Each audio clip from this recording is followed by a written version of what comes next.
On that chinaware, we placed our steamed vegetables and the sad pieces of chicken that my mother skinned in silence. Eating off them, we honored no one. We came from nobody and belonged to nothing. My mother told me, in her final days, that my grandmother Consuelo had gifted her the 18-piece set the day she finally saved enough money to buy the small apartment we'd been renting. A dowry fit for the gardenless kingdom that we founded together. The chinaware had been left to my grandmother Consuelo by her sister Berta, a woman with Amerindian eyes and black skin who had been married to Francisco Rodriguez. He had asked for her hand in marriage 6 months after arriving in Venezuela from Extremadura and had built the Falcon guest house brick by brick in the heat of the Aragua coast. When he died, everyone started calling Great Aunt Berta the Monsieur's widow, a moniker for all Europeans who arrived in the 40s, a translation, if it can be called that, of Monsieur. My mother told me there was only one photograph of the man from Extremadura. It was from the day of his wedding to Berta Falcon, who from that moment forward went by the name of Berta Rodriguez. He, a great hulk of a man, appeared dressed in his Sunday best alongside the striking mixed-race woman. Or at least, that's what my mother told me about the photo she saw, but I never did. My mother and I ate off the plates of dead people. How many meals must Great Aunt Berta have cooked and served up on them, day after day? Would she have cooked the repertoire of a woman who moved her large berth around a kitchen smelling of cloves and cinnamon? Whatever the case, those plates emanated just one truth. My mother and I resembled one another only. Through my veins ran blood that would never help me escape. In a country where everyone was made from someone else, we had no one. The land we came from was our only life story. Before wrapping it in newspaper, I looked at the sugar bowl, never used, that had been forgotten at the back of the dresser. We never sweetened anything we lifted to our mouths. We were skinny like the tree that presided over the dirt patio of the Falcon guest house and dropped a dark and sour fruit.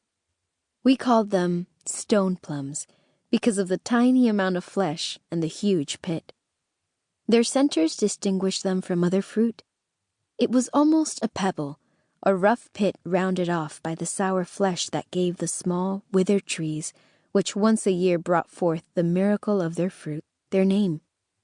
The stone plums grew in poor soil all along the coast. Children climbed in their branches and stayed up there like crows, creatures that sipped up the little that the earth gave them.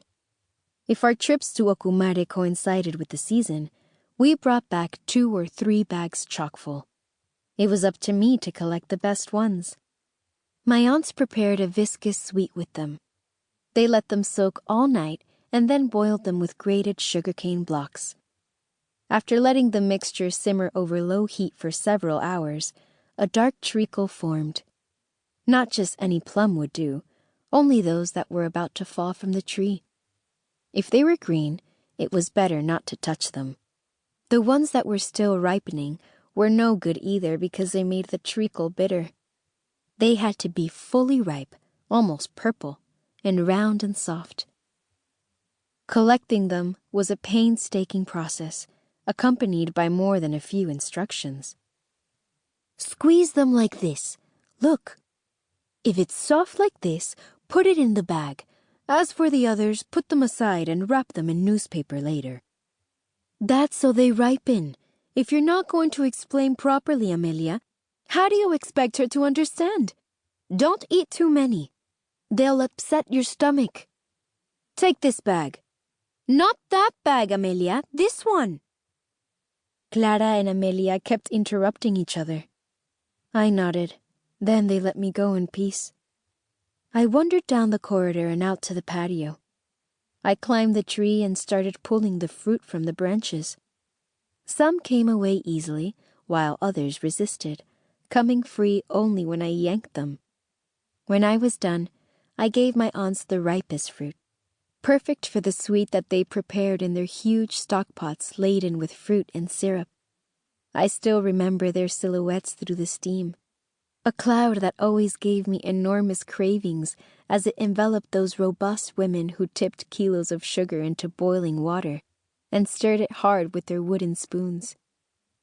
"Get out of here, girlie. If one of those stockpots falls on your head," said one.